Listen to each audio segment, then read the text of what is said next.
You ever see a man so rich, so smug, so convinced he owns the air around him, that he forgets how to look another human being in the eye? Yeah, that's what happened on a chilly December weekend. Up in a rented estate just outside Durango, Colorado. The kind of place with hand-carved ceilings, a fireplace bigger than most people's kitchens, and a marble chessboard dead center in the hall, like it was sacred. And the man hosting all this, Julian Mercer, CEO of Nexacor Systems. Fortune cover boy. Man who once said empathy was good for PR during an investor call. It was the annual exec retreat, you know the type.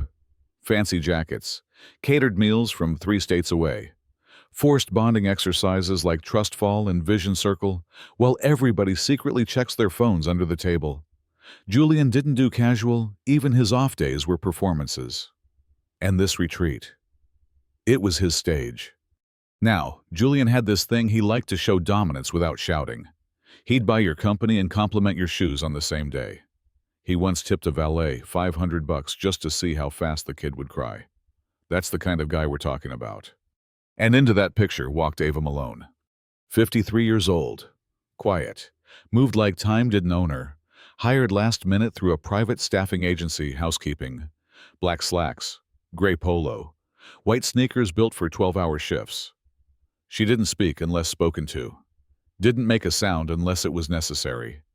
And nobody, and I mean nobody, looked her in the face. Except one woman, Mia Calderon, VP of Branding. She gave Ava a polite half-smile once, murmured something about the wine being lovely, but even that felt more like decorum than kindness. You could tell Ava didn't expect it, didn't need it either. And now here's where it starts. Saturday night, bourbon's flowing, ties are loosened, laughter's a little too loud. Julian's holding court by the fire, talking about strategy. Business, he says, swirling a scotch, is like chess. Every move should make the other person sweat. The room chuckles. Of course they do. He's the boss. He walks to the chessboard, spins a knight between his fingers, eyes scanning the room like a lion among deer. Anyone want to try their luck? No one moves. No one dares. And then he sees Ava, walking across the hallway with a tray of rinsed wine glasses. You could feel the shift in the room the second he opened his mouth. You, Julian says loud enough to freeze the air. You ever play chess? Ava doesn't flinch. She pauses, looks at him, then at the board, then back again. A little, she says, barely above a whisper. Oh, come on now, he grins. Big showman energy. Let's see what the help can do. Some folks laugh. Some cough into their sleeves. Mia looks like she just bit into something sour. But Ava, she doesn't blink, doesn't shift. She walks over, sets the tray down without a sound, wipes her hands on her apron, and says calmly, "If you want to play, I'll play." Julian claps his hands like he just won a prize on daytime TV, yanks the chair out for her like he's about to make her the punchline of a very long, very expensive joke. Phones come out, people lean in. You can smell the anticipation in the air. Julian opens aggressively, king's pawn forward, fast and loud like he's throwing punches. Ava. Though, she doesn't move right away, just sits back, hands folded, eyes locked on the board like it's the only thing in the world that matters. She plays bishop's pawn, quiet, intentional, and the laughter dies just a little. Julian starts narrating, "This is called the Italian game." He boasts, "Old school. They teach it in kids' books." Ava doesn't say a word, just moves her knight, then waits. People start noticing. She's not guessing. Mia whispers to her husband. She's studying him. Julian brags about beating a hedge fund guy in 6 moves once. Ava slides her bishop across the board with surgical calm. "You sure you haven't played before?" he asks, trying to joke but sounding a little off. "I played a little in college," she says. "Oh yeah, where at?" "Lincoln Tech," she replies. "Computer science, full scholarship." That gets some glances. Lincoln Tech's a top-tier HBCU. "You studied there?" Julian asks, tone shifting. "I did," Ava says. "Left before graduation. My father got sick." Then she makes a move that cuts off his entire left side clean, quiet, and surgical. You could feel the air get heavier. You don't have to do something forever, she says gently, for it to matter. Julian scratches his jaw, moves his queen aggressively. Ava counters. No wasted motion. You trap yourself when you don't respect the board, she says. Now that hits different. Sun Tzu, Julian says, half laughing. No, Ava says flatly. My uncle. He played chess on milk crates outside his shop in Nashville. Julian looks down.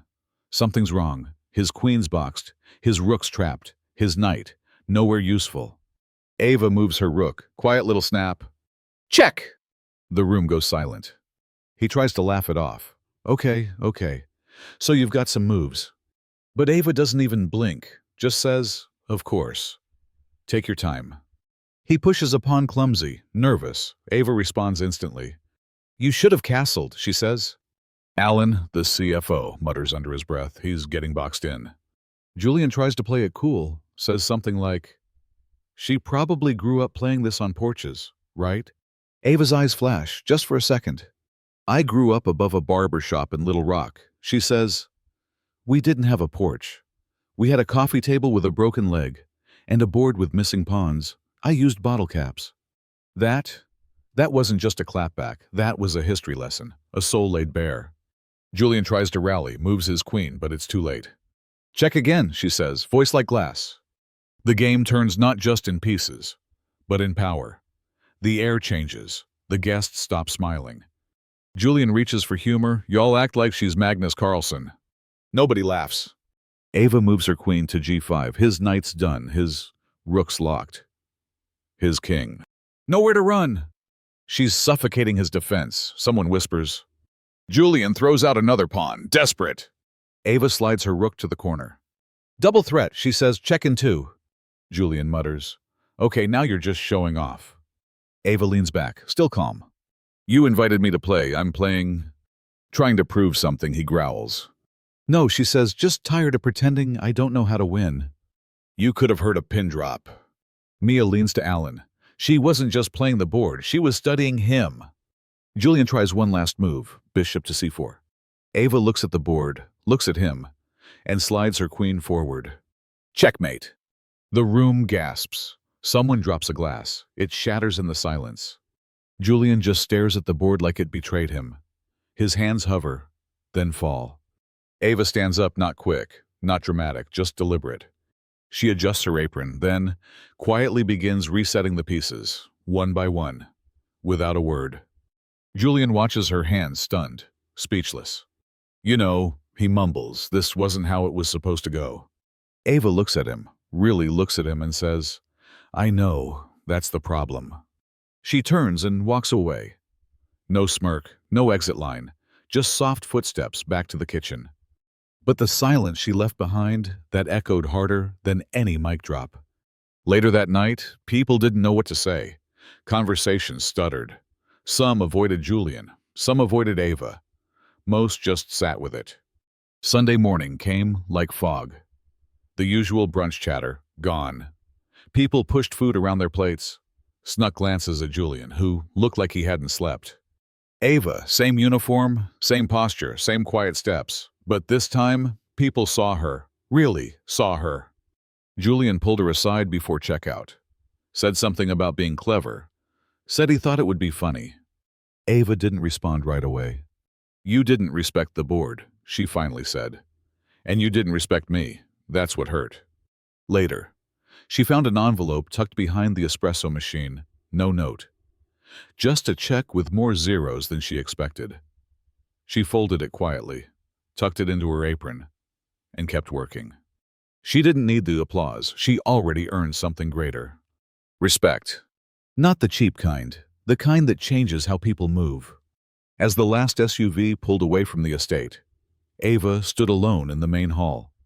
The board was reset, white and black equal, waiting for someone to make the first move. She picked up the queen, the same one that had cornered Julian's king, and set it upright again. Perfectly centered. Then she turned and walked away. Monday morning, Julian didn't tell the story. Didn't twist it into a joke. Didn't post it on LinkedIn with some fake lesson about humility. He just sat in his office, staring at his phone, wondering how he lost so completely. and never even saw it coming. And maybe more important, wondering what else he'd missed in life, simply because he never bothered to look. So tell me, how many times have you looked past someone who's been watching the whole board the entire time? How many people have you underestimated because they weren't wearing a title? The real game. It doesn't play out loud. It happens in silence, in poise, in patience. And sometimes, it's the quietest voice in the room that delivers the final checkmate. If that story hit you, if it made you pause, even for a second, ask yourself this. Who around you might be playing quiet genius while you're busy underestimating them? Drop your thoughts in the comments. Was Ava right to humble him like that? Was Julian just another arrogant boss? Or do you think he learned something that day? Hit like, hit subscribe, and come back tomorrow. Because on this channel, we don't just tell stories. We flip the board.